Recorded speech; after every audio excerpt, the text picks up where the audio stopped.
ഞങ്ങളിപ്പോൾ പോയിക്കൊണ്ടിരിക്കുന്നത് നോർത്ത് ചൈനയിലെ ഏറ്റവും വലിയ വില്ല പ്രൊജക്റ്റ് കാണാൻ വേണ്ടിയാണ്. ചൈനയിലെ എവിടെ നോക്കിയാലും നിങ്ങൾക്ക് അപ്പാർട്ട്മെന്റ് മാത്രമായിരിക്കും കാണുന്നത്, പക്ഷെ ശരിക്കും പറഞ്ഞാൽ ഇവിടെ ഇഷ്ടംപോലെ വില്ലകളും ഉണ്ട്. ഇതാണ് ചൈനയിലെ എൻ്റെ ഏറ്റവും ബെസ്റ്റ് സുഹൃത്ത്. 10 കൊല്ലം മുമ്പ് കൂടെ താമസിച്ചും വർക്ക് ചെയ്തതാണ് ഞങ്ങൾ രണ്ടുപേരും. ഇവനെ പറ്റി പറയാനാണെങ്കിൽ ഇഷ്ടംപോലെ ഉണ്ട്. ആളൊരു ചില്ലറക്കാരനല്ല. ഈ വില്ല പ്രൊജക്ടിന്റെ അകത്ത് പലതരം ക്ലസ്റ്റേഴ്സ് ഉണ്ട്. ഓരോ ക്ലസ്റ്ററിൽ ഓരോ ടൈപ്പ് വില്ലകളായിരിക്കും. ഇവിടെ ഇതുപോലത്തെ വില്ലകൾ വാങ്ങിക്കുന്നത് നല്ല റിച്ച് ഫാമിലിയിലുള്ള ആൾക്കാരാണ്. പൊതുവെ ഇവിടെ വില്ല വാങ്ങിച്ചു കഴിഞ്ഞാൽ വേറൊരു മോഡിഫിക്കേഷൻ നമുക്ക് ചെയ്യാൻ പറ്റില്ല. പക്ഷേ ഈ വില്ലയിൽ ഞങ്ങൾ കണ്ടത് ഫുള്ള് പൊളിച്ച് തിരിച്ച് പണിയാണ്. ബേസ്മെന്റ് പുള്ളി അങ്ങോട്ട് കുഴിച്ചെടുത്തു. ഇത് ഇവന്റെ അപ്പാർട്ട്മെന്റ് അല്ലാട്ടാ, ഇത് ഏതോ വലിയ മുതലാളിയുടെ വീടാണോ തോന്നുന്നത്. പുള്ളി ബേസ്മെന്റ് മൊത്തം കുഴിച്ച് ഈ ഏരിയ മൊത്തം കെട്ടി സ്വന്തം വീടായിട്ട് കണക്ട് ചെയ്യാനാണ് പ്ലാൻ. ഇവിടെ ജസ്റ്റ് ഇവരെന്താ ചെയ്യണമെന്ന് കാണാൻ വേണ്ടി ഞങ്ങൾ ഇറങ്ങിയതാണ്. ഇനി നമുക്ക് ഇവിടുന്ന് ഇവന്റെ വീട്ടിലോട്ട് പോവാം. അപ്പോൾ ഞാൻ എൻ്റെ കൂട്ടുകാരനെ പറ്റി പറയാം. ഇവന്റെ ഇംഗ്ലീഷ് പേരാണ് ഫ്രാങ്ക്. ഇവനെ ഞാൻ ചിങ്താവിലെ ഇലോൺ മസ്ക് എന്നാണ് പറയാ. കാരണം ഇവൻ ചെയ്യാത്ത പണിയൊന്നുമില്ല. നമ്മുടെ 3 ഇഡിയറ്റ്സ് റാൻചോ എന്ന് പറഞ്ഞ ക്യാരക്ടർ ഇല്ലേ, ഇവൻ ഏകദേശം അതുപോലെ തന്നെ. കമ്പ്യൂട്ടർ ആയിക്കോട്ടെ, മൊബൈൽ ആയിക്കോട്ടെ, അല്ലെങ്കിൽ അതേ ഈ വണ്ടി ആയിക്കോട്ടെ, എന്ത് സാധനം കൊണ്ടുവന്ന് കൊടുത്താലും അവൻ ശരിയാക്കി തരും. കാണാൻ ഒരു ലുക്കില്ല എന്നുള്ളൂ, ഭയങ്കര ബുദ്ധിയാണ്. ഞങ്ങളുടെ ജോലിക്ക് ആവശ്യമായ കുറേ സർട്ടിഫിക്കേഷൻസ് ഉണ്ട്. അതൊക്കെ ഇവൻ പഠിക്കാതെ ചുമ്മാ കളിച്ചെടുക്കും. എന്നിട്ട് അവസാനം ജസ്റ്റ് പോയി പരീക്ഷ എഴുതി പാസ്സാവും. അങ്ങനെ ഞങ്ങൾ ഇവന്റെ വില്ലയിലോട്ട് വന്നെത്തി. ഈ വില്ല പണിത് കുറേ വർഷങ്ങളായി. പക്ഷെ ഇവൻ ഇപ്പൊ പുതിയതായിട്ട് ഇത് വാങ്ങിച്ചതാണ്. ഈ കിടക്കുന്ന വേസ്റ്റ് എല്ലാം ഈ വീടിന്റെ അകത്തുണ്ടായ ഇന്റീരിയർ ഡെക്കറേഷൻ ആണ്. അവ ഇത് ഫുള്ളി പൊളിച്ചെടുത്തു. എന്നിട്ട് ഇപ്പൊ പുതിയതായിട്ട് ഡെക്കറേറ്റ് ചെയ്യാണ്. ഇത് ഇവൻ ഒരു കോൺട്രാക്ട് കൊടുത്തേക്കാണ് ഇത് ഫുള്ള് ചെയ്ത് തരാൻ വേണ്ടി. കയറി ചെല്ലുമ്പോൾ തന്നെ സൈഡിലുള്ളതാണ് കിച്ചൺ. അതോട് ചേർന്നിരിക്കുന്നതാണ് താഴത്തെ ഒരു ബെഡ്റൂം. ഇത് താഴത്തെ ടോയ്ലറ്റ്. അത് കഴിഞ്ഞാൽ ഒരു ഹാള്. അത്രയുള്ള താഴത്തെ റൂമുകൾ. ഇവിടുന്ന് സ്റ്റെപ്പ് കയറി നമ്മൾ എത്തുന്നത് 2ാം നിലയിലാണ്. കയറി ചെല്ലുമ്പോൾ തന്നെ ഒരു ചെറിയ ഹാള്. അത് കഴിഞ്ഞിട്ട് ഇവൻ്റെ മാസ്റ്റർ ബെഡ്റൂം. ഈ മാസ്റ്റർ ബെഡ്റൂമിൽ ടോയ്ലറ്റ് അറ്റാച്ച്ഡ് ആണ്.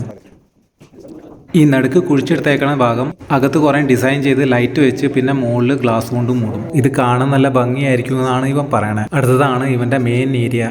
ഈ വീടിന്റെ ഫുള്ള് കൺട്രോള് ഈ റൂമിലായിരിക്കും. വെള്ളം, ഇലക്ട്രിസിറ്റി, ഗ്യാസ് എല്ലാം ഇവിടെ വെച്ച് കൺട്രോൾ ചെയ്യാം. കൂടാതെ ഇവന്റെ സീക്രട്ട് ലോക്കർ ഇവിടെ ആയിരിക്കും എന്നാണ് ഇവൻ പറഞ്ഞത്. ഫുള്ള് ഡെക്കറേഷൻ കഴിഞ്ഞ് കഴിയുമ്പോൾ ഈ ലോക്കർ കാണാൻ പറ്റില്ല എന്നാണ് അവൻ പറയണത്. ഇത് 2nd ഫ്ലോറിലെ വേറൊരു ടോയ്ലറ്റ് ആണ്.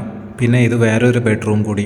ഈ ബെഡ്റൂം ഇവന്റെ പ്രൈമറി സ്കൂളിൽ പഠിക്കുന്ന മോൾക്ക് വേണ്ടിയാണ് പ്ലാൻ ചെയ്യണത്. അങ്ങനെ 2ാമത്തെ നിലയും കഴിഞ്ഞു. ഇനി നമുക്ക് 3ാമത്തെ നിലയിലോട്ട് സ്റ്റെപ്പ് കയറി പോവാം.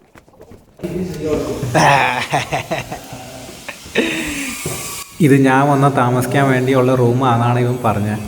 പക്ഷേ ഇത് ശരിക്കും പറഞ്ഞാൽ ഇവന്റെ മോന് വേണ്ടിയാണ്. മോൻ പക്ഷേ ഈ കൊല്ലം തൊട്ട് യൂണിവേഴ്സിറ്റിയിലോട്ട് ജോയിൻ ചെയ്യും. അപ്പോൾ ഈ റൂം എന്തായാലും എംപ്റ്റി ആയിരിക്കും. അടുത്ത കൊല്ലം ഞാൻ ചിന്ത വരുമ്പോൾ ഈ പണിയെല്ലാം കഴിഞ്ഞിട്ടുണ്ടാവും. അപ്പോൾ ഞങ്ങൾ ഹോട്ടലിൽ താമസിക്കാണ്ട് ഇവിടെ താമസിക്കാന്നാണ് അവൻ പറയണത്. ഇവിടെ ഒരു വലിയ ബെഡ്റൂമും ഒരു ടോയ്ലറ്റും മാത്രം, പിന്നെ ഒരു വലിയ ബാൽക്കണിയും. ഇതിന്റെ ഫുള്ള് പണി തീർന്നു കഴിയുമ്പോഴേക്കും ഒരു 4 മാസം ആവുമെന്നാണ് ഇവൻ പറയണത്. ഇതാണ് ഈ വില്ലയുടെ ബൗണ്ടറി. അപ്പുറത്ത് വേറെ വില്ലയാണ്. ഇതിന് ചെലവായത് ഇത് ഇത്രയാണ്.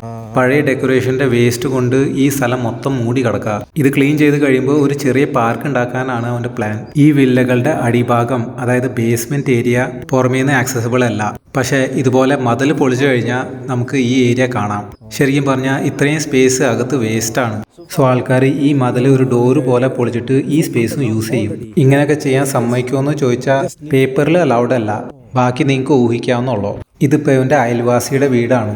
ഇവന്റെ വീടിന്റെ അടിയിലും ഇതുപോലെ തന്നെയാണെന്നാണ് ഇവൻ പറഞ്ഞത്. പക്ഷെ ഇതുവരെ അവൻ പൊളിച്ചു നോക്കിയിട്ടില്ല. പഠിക്കാൻ മാത്രമല്ല ഇവന് മിടുക്ക്. ആൾക്കാരായിട്ട് ഇടപഴകാനും ബിസിനസ് ചെയ്യാനും ഒക്കെ നല്ല കഴിവുണ്ട്. ഇപ്പൊ തന്നെ ഇവ മാനേജ് ചെയ്യുന്നത് ഒരു ഇലക്ട്രോണിക് റിപ്പയർ ബിസിനസ്. പാർട്ട്ണർഷിപ്പിൽ തുടങ്ങിയ 3 ഹോട്ടൽസ്. അതുകൂടാതെ എന്നെ പോലെ തന്നെ എഞ്ചിനീയർ ആയിട്ട് വേറൊരു പ്രൊജക്റ്റിൽ വർക്ക് ചെയ്തുകൊണ്ടിരിക്കുകയാണ്.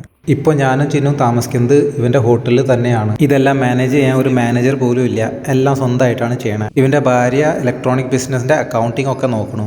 ബാക്കി എല്ലാം പണി ഇവൻ ഒറ്റയ്ക്കാണ് ചെയ്യണത്. പിന്നെ റിപ്പയർ ചെയ്യാൻ സഹായത്തിന് 2 ആൾക്കാരും ഉണ്ട്. ഇവ ഇപ്പം ഞങ്ങളെ കൂട്ടിക്കൊണ്ട് വന്നേക്കുന്നത് ഈ കമ്മ്യൂണിറ്റിയിലെ ഒരു പാർക്കിലാണ്. പാർക്ക് ഭയങ്കര പഴയതാണ്. കുറേ നാളായി മെയിൻറ്റെയിൻ ചെയ്തിട്ട്. ഇതൊക്കെ ഭാവിയിൽ മെയിൻറ്റെയിൻ ചെയ്ത് റെഡി ആക്കുമെന്നാണ് പുതിയതായിട്ട് വീഡിയോ എടുക്കുന്നവരോട് അവർ പറയണത്. എന്തായാലും ഈ വില്ല അവന് ശരിക്കും ഇഷ്ടപ്പെട്ടു. കൂടെ ഈ കമ്മ്യൂണിറ്റിയും. ഇവിടുന്ന് സിറ്റിയിലോട്ട് പോകാൻ ഏകദേശം 20 മിനിറ്റ് ഡ്രൈവ് ഉണ്ട്. അതുകൊണ്ട് ഇവിടെ വീടെടുക്കുന്ന ആൾക്കാർക്ക് സ്വന്തമായിട്ട് കാർ എന്തായാലും വേണം.